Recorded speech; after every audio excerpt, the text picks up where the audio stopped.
Good morning students of class 7th। आज हम पढ़ेंगे हिंदी व्याकरण का चैप्टर 22 जिसका नाम है वाक्य विचार। ठीक है, इसमें देखते हैं हम लोग।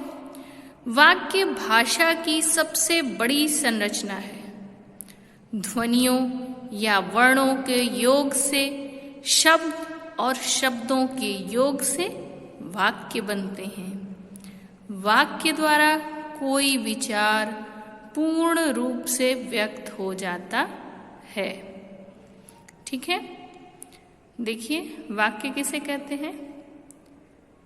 किसी भाव या विचार को पूर्ण रूप से व्यक्त करने वाले शब्द समूह को वाक्य कहते हैं। ठीक है, जैसे मैंने पढ़ा, पिताजी आए, अध्यापक ने बच्चों को गणित पढ़ाया, ये क्या है? वाक्य है।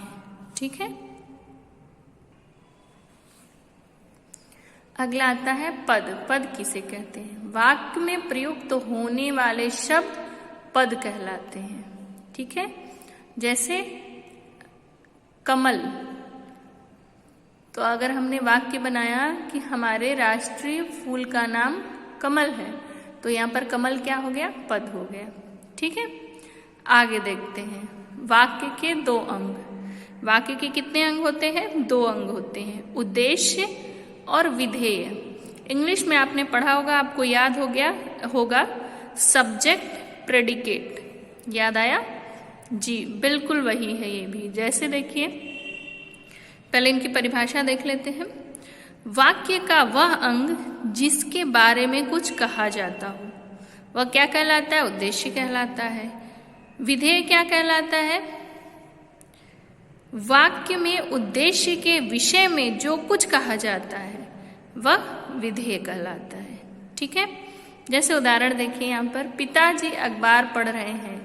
इसमें पिताजी जो है वो क्या है? उद्देश्य है, सब्जेक्ट है, और बाकी जो पार्ट बचा है वो क्या होता है? प्रेडिकेट होता है, विधेय होता है। ऐसे आपको कई सारे वाक्य मिलेंगे जिनमें आपको छांटने के लिए मिलेगा कि इसमें विधेय और उद्देश्य ढूंढिए। जैसे एक देखिए और उदाहरण, राधिका का पुत्र स्कूल नहीं गया।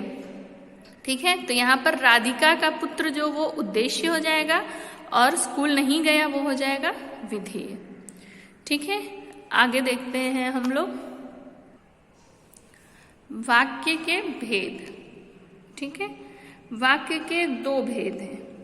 पहला है अर्थ के आधार पर और दूसरा है रचना के आधार पर। तो अर्थ के आधार पे जो है वो 8 भेद होते हैं। आज हम यही 8 भेद पढ़ेंगे। अगली क्लास जो मैं लूंगी उसमें मैं आपको रचना के आधार पर पढ़ाऊंगी। ठीक है, तो अर्थ के आधार पर कितने भेद होते हैं? 8 भेद होते हैं। ये भी आपको पूछा जा सकता है कि अर्थ के आधार पर वाक्य के कितने भेद होते हैं। तो आप फटाफट बता देंगे कि 8 होते हैं। कौन कौन से होते हैं? विधानार्थक वाक्य, निषेधात्मक वाक्य, निषेधार्थक वाक्य, प्रश्नार्थक वाक्य, शर्त बोधक वाक्य, विस्मयादि बोधक वाक्य, संदेहार्थक वाक्य, इच्छा बोधक वाक्य और आज्ञार्थक वाक्य। ठीक है, पहला देखते हैं विधानार्थक वाक्य। ऐसा वाक्य जिससे कार्य के करने का बोध हो वह क्या कहलाता है? विधानार्थक वाक्य कहलाता है। उदाहरण देखिए अपनी बुक में, राघवेश चला गया, सूर्य पश्चिम में अस्त हो गया, उसकी माँ बीमार थी। ठीक है, इसमें पता चल रहा है कि क्या हो रहा है? कार्य के करने का बोध हो रहा है। ठीक है, अगला है निषेधार्थक वाक्य। जिस वाक्य में किसी कार्य के निषेध न होने का बोध हो। ठीक है, जैसे पिताजी आज घर पर नहीं है, नहीं आया, पता चल रहा है हरी घास पर मत दौड़ो, आज वह नहीं पढ़ेगा। ठीक है, निगेटिव वाक्य जो होंगे वो निषेधार्थक वाक्य। अगला है प्रश्नार्थक वाक्य। आपको बहुत अच्छे से मालूम है, जिस वाक्य से कोई प्रश्न या बात पूछी जाए उसे क्या कहते हैं? प्रश्नार्थक वाक्य कहते हैं। जैसे आज आप कौन सा कार्य करेंगे? आज माधुरी क्यों नहीं आई? थी। ठीक है, तुम्हारे पिताजी का क्या नाम है? ये कौन से हो गए? प्रश्नार्थक वाक्य, इसमें प्रश्न पूछा जाए। ठीक है, अगला है शर्त बोधक वाक्य, जिसको संकेतार्थक वाक्य भी कहते हैं। जिस वाक्य से किसी शर्त का बोध हो या जिस वाक्य की एक क्रिया दूसरी क्रिया पर क्या हो? निर्भर हो, आश्रित हो, वह शर्त बोधक या संकेतार्थक होता है। जैसे नरेश आ जाता तो मैं चला जाता, यहां पर शर्त है कि पहले नरेश आएगा तब मैं जाऊंगा। ठीक है, वर्षा होती तो फसलें पक जाती, संकेत है। मीरा आती तो नीरा भी स्कूल चली जाती। अगला है विस्मयादि बोधक, जिसको विस्मयार्थक भी बोलते हैं। ठीक है, आपको बिल्कुल स्पष्ट है ये पहले से ही, इसमें कोई डाउट ही नहीं है। जिस वाक्य से आश्चर्य या हर्ष या शोक आदि प्रकार के मनोभाव व्यक्त हों, उसे क्या कहते हैं? विस्मयादि बोधक वाक्य कहते हैं। ठीक है, जैसे देखिए, हाय मैं अब क्या करूं, यह क्या है? शोक बोधक है। आहा ताजमहल कितना सुंदर है, ये क्या है? विस्मय है, आश्चर्य है। वाह कितना मधुर गान सुनाया या कितना मधुर गाना सुनाया, ये क्या है? हर्ष है, मन प्रसन्न हो गया किसी का गाना सुन के, ये हो गया विस्मयादि बोधक। अगला है संदेहार्थक वाक्य, जिसको संभावनार्थक वाक्य भी कहते हैं।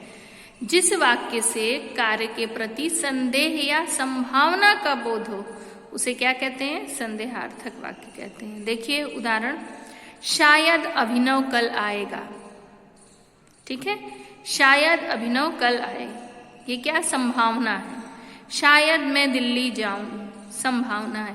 हो सकता है आज बरसात न हो, ये क्या हो गया? संदेह हो गया। ठीक है,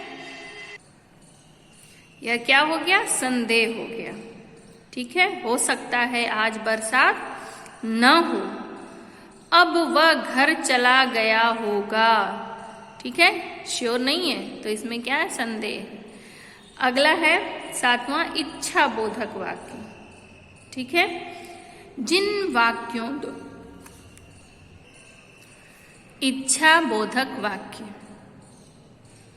जिन वाक्यों द्वारा इच्छा, आशा, आशीर्वाद व्यक्त किया जाए, उन्हें क्या बोलते हैं? इच्छा बोधक वाक्य। उदाहरण देखिए, स्पष्ट होगा।